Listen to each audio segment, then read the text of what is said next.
Ito ang GMA Regional TV News.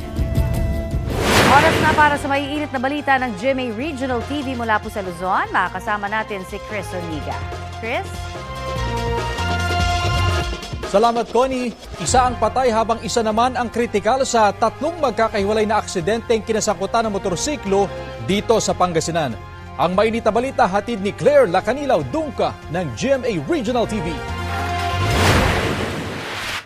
Tumatawid ang isang babae malapit sa pedestrian lane sa Mangaldan, Pangasinan nang masalpok siya ng isang motorsiklo.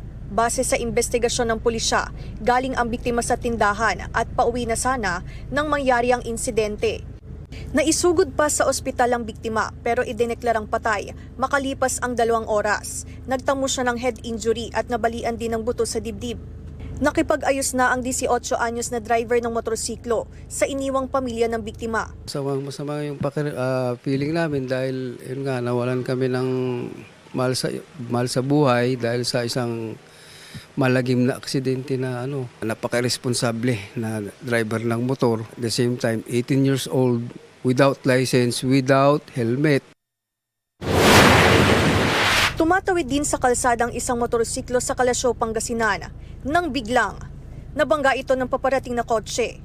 Nagtamo ng matinding tama sa ulo at iba't ibang bahagi ng katawan ang rider ng motorsiklo na kritikal sa ospital.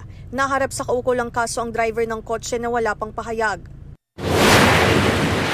Sapol din sa CCTV ang salpukan ng 2 motorsiklo sa Puzurubio, Pangasinan.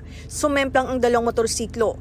Nagtamo ng galo sa iba't ibang bahagi ng katawan ang mga sangkot sa disgrasya. Wala silang pahayag.